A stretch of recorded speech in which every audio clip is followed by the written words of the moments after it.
This week on The Digital Keep, every spark needs fuel. Every innovator needs someone who believes in them before the world does. That belief can ignite a chain reaction, one that changes careers, changes lives, and maybe even changes the world. The question is, will you be the spark, or will you pass by and let it go out? This is The Digital Keep.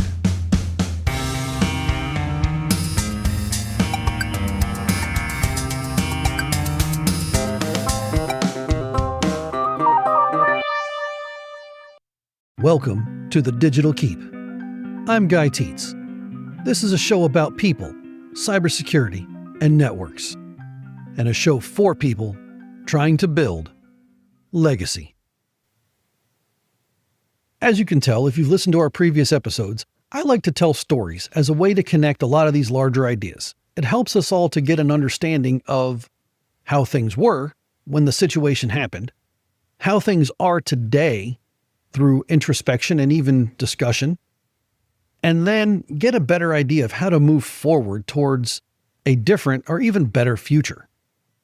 Today, I'm going to talk about my mom. My mom built her career in a world where the deck was stacked a little differently than it is today. Federal offices in the 1970s and 80s were still overwhelmingly male, and the culture at the time didn't have much room for a parent, especially a single mom, to stay at home with a sick kid. The unspoken expectation was still that men worked and women raised the family. When my biological father chose not to be a father, she found herself doing it on her own. That's when my grandparents stepped up, caring for me so she could keep showing up for work, never giving her employer a reason to question her reliability. In that environment, she didn't just survive, she advanced. She made career moves that grew her professionally and helped the people she served. And when she married my dad, his union role with the Communication Workers of America meant he could move with her without losing seniority or retirement benefits.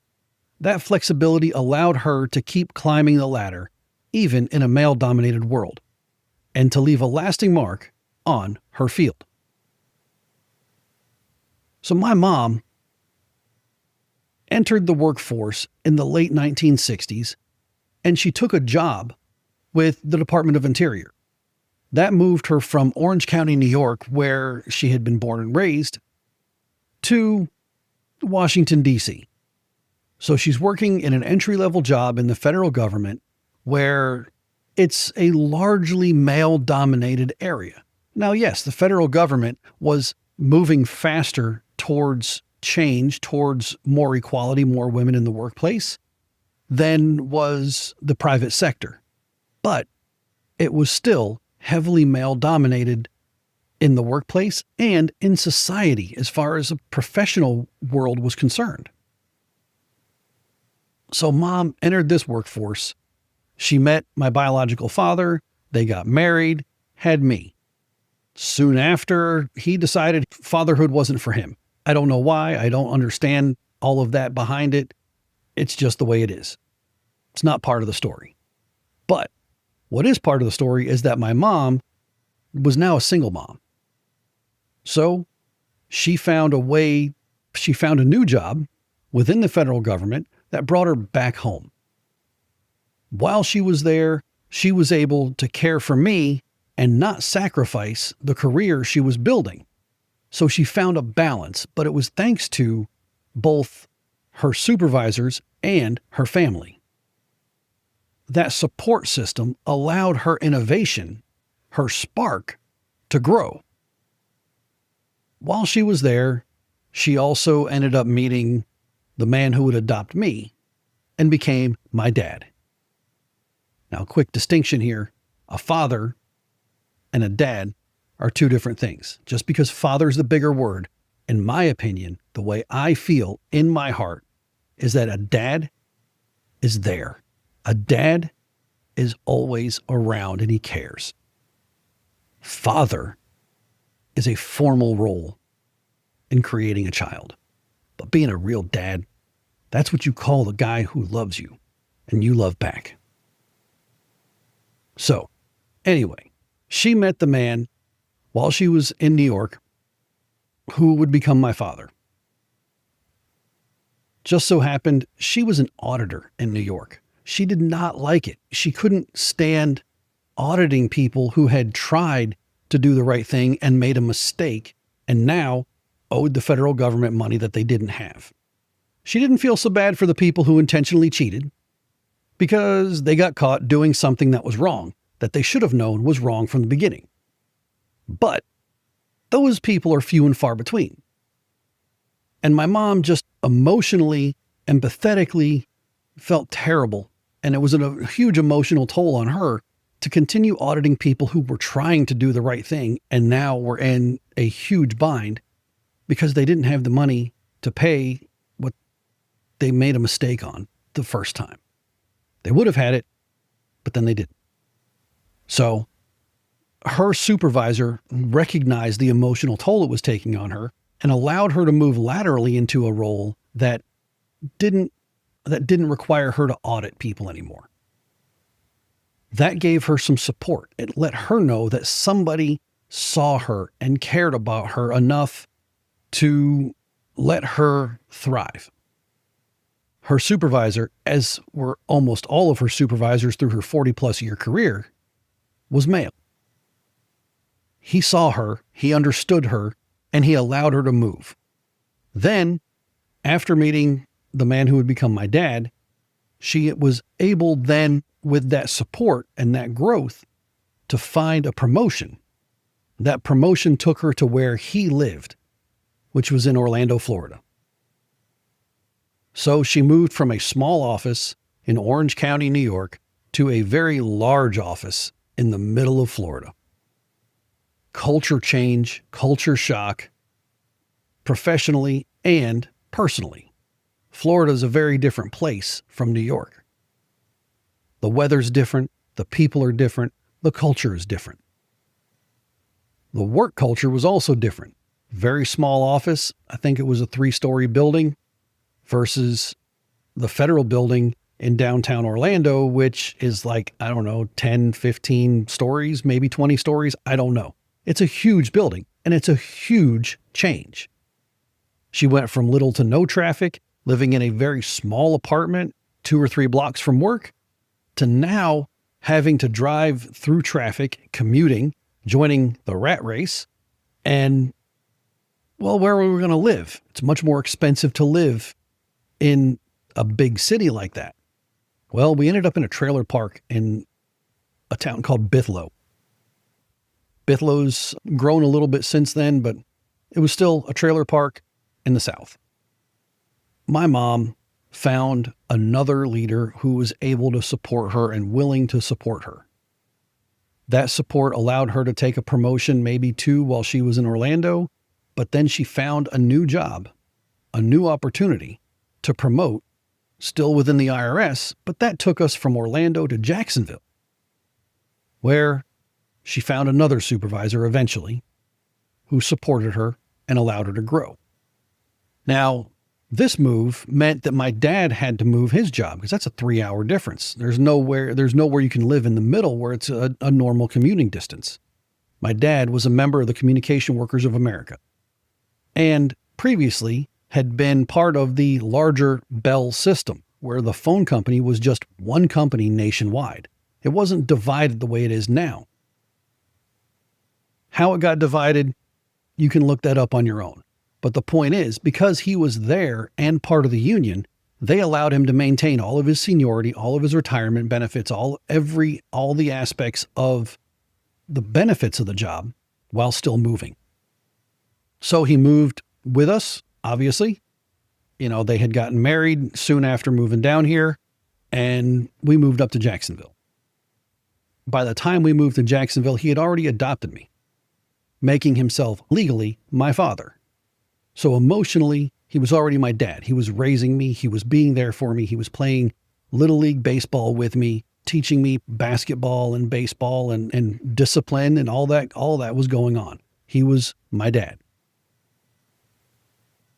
Legally, he now became my father. So that all happened while we were in Orlando. Then we moved up to Jacksonville. Mom again, moving through those ranks, started to find that she felt like she had already achieved everything. She grew into that role and then grew past that. Well, in order for her to move up, she had to move out again. Moving out of that office in this time meant moving to DC. So back to DC. Now we're 20 years later. First time she went to DC was in the very late 60s. I think 67, 68, 69, somewhere in that range. And now we're talking about it's 20 years later. It's 87, 88, 89, somewhere in there, where we moved up. Mom took a job up in DC. Of course, the whole family went. Dad maintained all of his seniority thanks to the union, and everybody was able to move, and we made that transition. This time, though, my mom was able to tap into a role that she could really thrive in. It allowed her to take that empathy she felt from her time as an auditor and harness it into preventing some of those mistakes later. She was part of the publications division. The publications division takes the congressional legalese language and converts it into those publications you can pick up either at the post office or download online that explain exactly how to fill out the forms. My mom first got there, first had to figure out how to make that translation on the projects that she had. She then grew that and became the very first person to include graphics like pie charts. She was also the first person to explain how to fill out a form through storytelling. She showed the reader what the family structure looked like, and then used the names from that family structure in the forms. That way, when you were reading the publication, you didn't see all of the semi-humanized legal jargon. You saw, this is what the family looks like. This is how much person A makes. This is how much person B makes. This is the child number one. This is child number two. This is the house they own or rent. All of that was part of the storytelling. But the person's name wasn't person one. It was John. And person two was Sarah. And first child, second child, they had names too. All of that was entered now into the form. So you understood the story of the family, and then you saw it applied on the form. That made it more understandable and more relatable to everybody who's filling out these forms. Her idea was to make people less likely to commit the mistakes that would lead them to getting an audit and then having to pay money. That was her whole motivation. And she was able to do that because her leader, a male, supported her, empowered her, and poured fuel on that spark, that ignition. She innovated in a field where innovation hadn't been thought of before. So she grew in that role to eventually running the whole division for publications. And she loved what she did. She helped people. She mentored people. She guided people. The people she mentored took over the division after she retired. And now those people have retired, and the second generation is now leading that division based on a foundation that she provided, but it's also a foundation she was provided. Somebody provided her support and empowerment. And all the while, she was doing this by not doing what a lot of women were expected to do or encouraged to do in the 70s, 80s, and 90s, which is wearing pantsuits to blend in. My mom refused to do that. She wore skirt suits or dresses. Business appropriate, of course, but she believed she should not have to look and act like a man. Her job, her role as she saw it, was to bring her womanhood, her femininity into the workplace and use that as the alternate. See, her leaders didn't see her as a challenge to their authority, not because she was a woman, but because they saw her as a way to enhance their own positions, to grow their own teams. See, Her supervisors, she was lucky to have them because they didn't see her as a challenge. They saw her as an enhancement. They allowed her to balance out their weaknesses and enhance their strengths, which then became a team-wide effect where everybody was able to balance each other and enhance each other's, so they all grew. My mom was lucky. My mom was blessed with good leadership. And she had the drive, the initiative, the spark, and the intelligence to make that difference. But if her leadership had poured water on that fire, she would have felt underutilized, unseen, and her success would have never been achieved.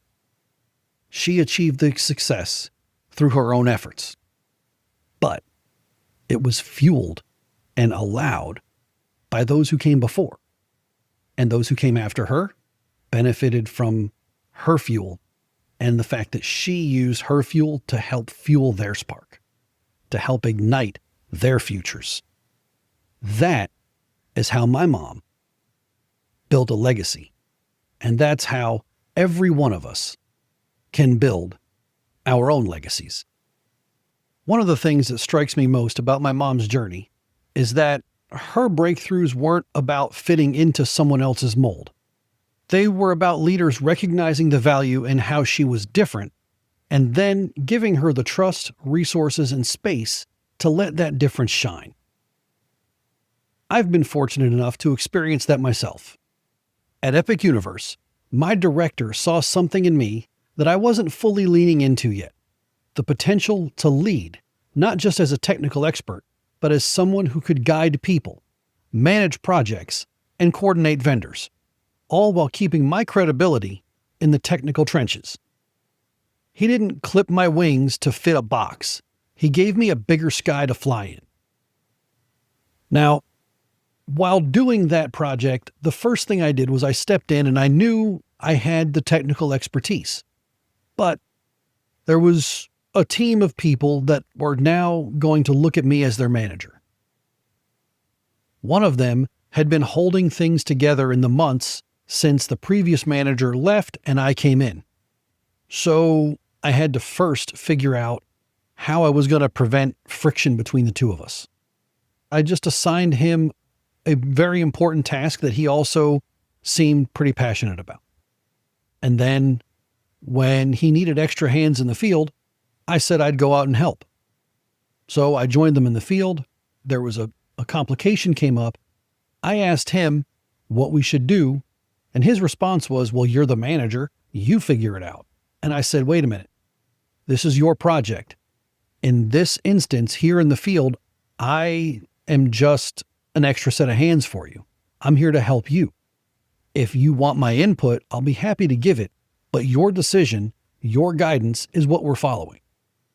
And from then on, his and my relationship was super smooth, and he understood that I was responsible overall. Therefore, I had to make certain calls, but we didn't have a begrudging relationship after that. In fact, he and I are still friends today. I did lean into the individual contributor role a little too much, trying to do everything myself. You know, whether we're talking about the two-way radios where we had to get two 15-foot tall antennas installed on top of a 12-story hotel, or trying to manage doing wireless Wi-Fi spectrum analysis and changes in the field, or coordinating all of the public safety radio installations with that vendor, or working with the cellular installations on 30 plus buildings and managing that vendor. So here I was trying to manage all of these things myself, and I wasn't quite learning yet how to delegate those things and then still maintain understanding and control of where they were without micromanaging. So micromanagement has been something I've been opposed to and have felt myself, and it's just painful when you're under it, and it's painful to do it. I don't tend to lean towards the micromanagement. Now, I was having some trouble. I was having some struggles because I was trying to do it all myself rather than delegating it to one of my direct reports.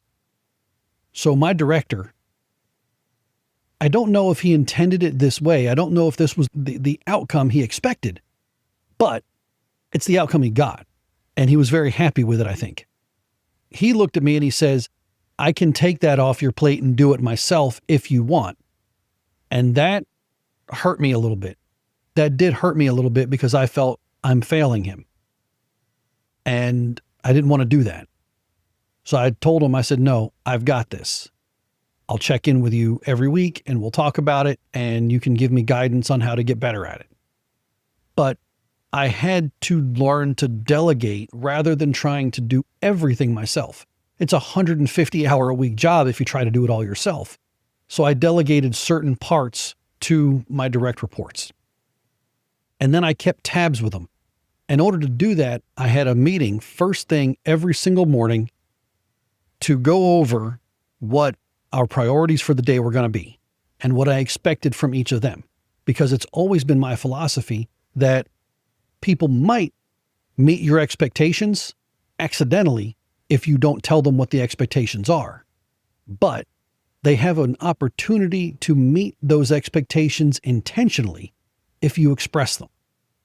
So I would tell them what I expected for the day. And they would ask questions. And we had a good open dialogue. And it would last a little bit longer than probably my leadership liked. But when my team left to go out onto the project site, they didn't come back until lunch. They didn't come back for 3-4 hours because they already had all of the directions they needed. And if they had a small clarification they needed, they would just call me. I'd answer it and they could keep going. These were 1 to 2 minute phone calls. So I took the time to express my expectations and gave them the freedom to ask questions. If you've been in the technical field for 30 years like I have, you may look at something and miss some of the nuance or steps involved because to you, it's second nature. To you, it's just, this is a natural progression. I shouldn't have to state this step. But to somebody who's new in the field, they're not going to understand that, and they need to ask those questions, and you have to give them the freedom and the respect to ask those questions and not give them an answer that sounds sarcastic or condescending. Because if you're sarcastic and condescending in answers, they won't ask again. So I had to find that footing. And my director gave me guidance and gave me freedom. And then when I made decisions, whether he agreed with them or not, he supported them.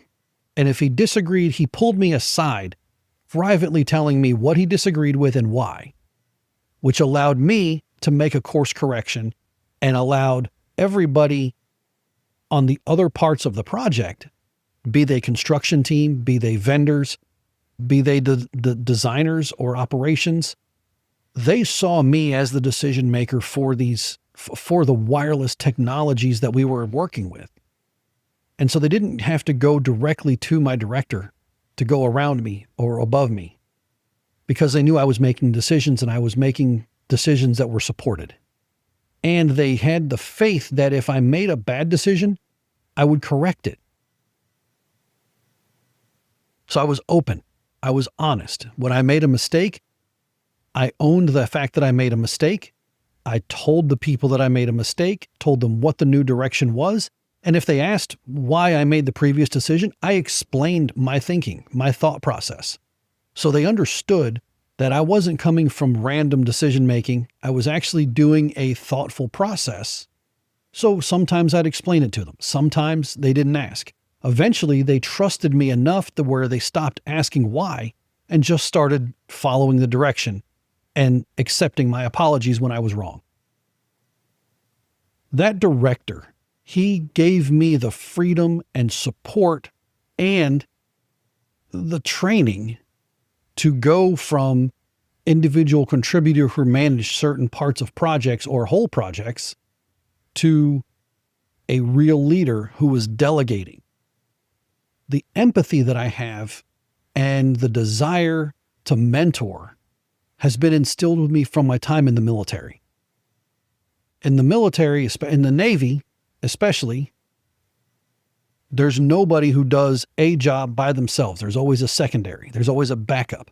So that if they're gone on vacation, out at training, or if there's ever a battle and you get dead, there's somebody to step up and keep the mission going.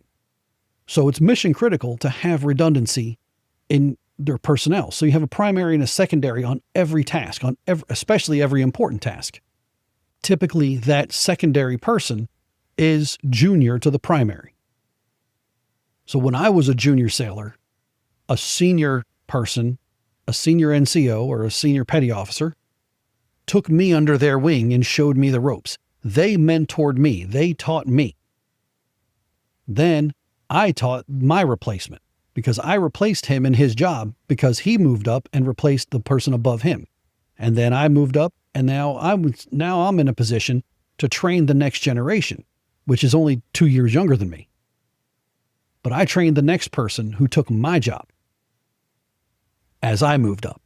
So my philosophy of training and mentoring is based on it's easier for me to move up if they're ready to move up. So it benefits me to give good mentorship to the person that's assigned as my mentee. If there's somebody who's an early career person and they work with you, your job is not to pull a Brett Favre and say, I'm not teaching them how to play quarterback. You drafted them. I'm not teaching them. I think that's a poor mentality. I understand it in the NFL context. I understand why Brett Favre did that because he had a limited number of years left in his career. But at the same time, it's not a team mentality. And when you're part of a corporation, part of an organization, whether it's a corporation, a nonprofit, government, whichever it is, when you're part of an organization, you're not there with a time clock of 5 to 10 years, the way professional athletes are.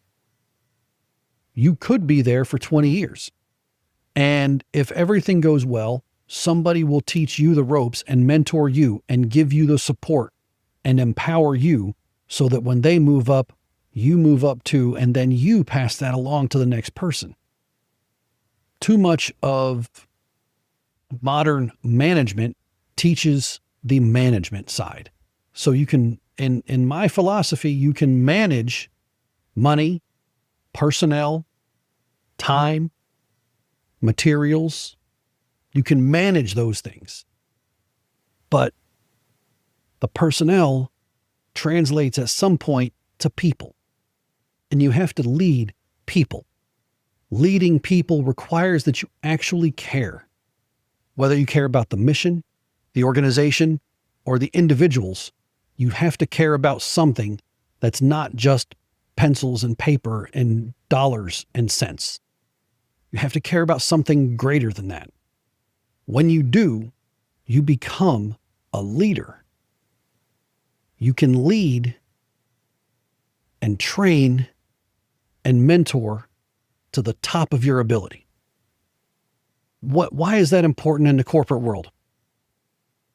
Well, that means that you can go from an individual contributor who is at the top of their game to being a leader and multiply that across. You can be a leader with 4 people working for you. You can turn all 4 of those into you as far as their individual contributions. Now, as a business, you took one individual contributor that was the top of his game, the best of the best. You made him a leader, which is a risk. But if they do the mentorship side well, you'll have 4 of them. In modern business speak, you just 4x productivity. Now, how do you get that good leader? That good leader has to be mentored. That good leader has to be taught. Leadership is not something that is necessarily inherent to most people. To me, I feel that it's part of my nature just because I've been in an environment with good mentors since I was a teenager. So the things I learned, the things that I didn't realize I was learning. So mentors, teachers, trainers taught me leadership. And now I kind of am able to do it. But what I didn't learn was delegation and trust. That is what I learned from my director at Epic Universe. He taught me how to delegate, trust, and follow up. He taught me how to not see managing and following up as nagging. He taught me that it was a necessary function, but he also showed me, by the way he followed up with me, he showed me a way to follow up with others that doesn't feel like I'm nagging them or they're being nagged by me. So they don't feel bothered, nagged, pushed in a negative way, and I don't feel like I'm doing it. And I learned that from his example. That example made me into somebody who was a top-notch individual contributor, what I believe and have been reported back to me as a fantastic mentor.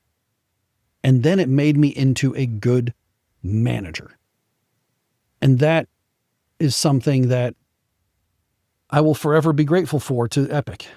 That Epic project gave me the chance to grow and to be a part of something greater than myself. And I'll be forever able to point, for the rest of my life, I'll be able to point at Epic Universe and say, I did that. Not by myself, but as one small part of a massive team that built a theme park. And every time somebody smiles and has a good time and tells me that their family went to Epic and had a good time and they'll never forget it, I feel good because I had a small part of that. And I'm proud of that. And I'm proud of the team that did it.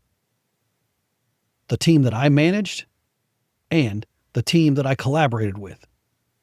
That cross-functional collaboration, check that on your bingo card. That cross-functional collaboration, I'm proud of that too. I made good friends. I made good professional acquaintances. And I grew thanks to somebody else's support, guidance, and empowerment. So here's the truth.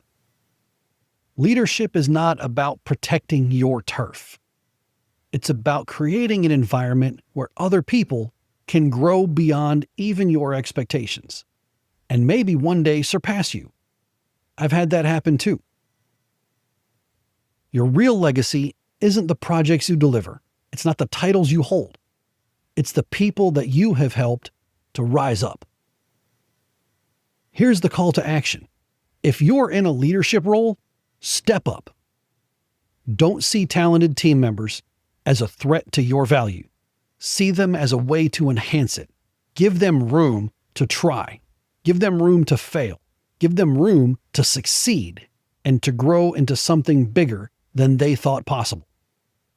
Build a team that reflects your strengths, balances your weakness, and carries your vision further than you could by yourself.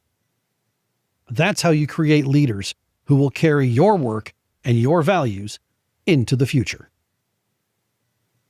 And if you're in your early career, or maybe you just feel stuck or underutilized or even invisible, don't wait for someone to magically notice you. Seek out the leader who will challenge you, mentor you, and open doors for you. Look for the people confident enough to invest in your growth because they're the ones who can help you fulfill your potential. Maybe even push you past it. We all have a spark of innovation in us. Everyone. But a spark left alone just dies out. It needs fuel. It needs protection. It needs someone willing to step in and say, I see what you can become. I'm going to help you get there. If you're a leader, be that person. If you're the one chasing growth, find that person. And when your flame is burning bright, pass it on. Because innovation isn't a moment, it's a chain reaction. And you're part of it. Thank you for joining me on this episode of The Digital Keep. Next week, we're going to talk about how this all comes together and how that mentorship, that spark, became the future. Hang around. We'll see you next time. Thanks for listening to The Digital Keep. Drop a comment below. Hit like and subscribe.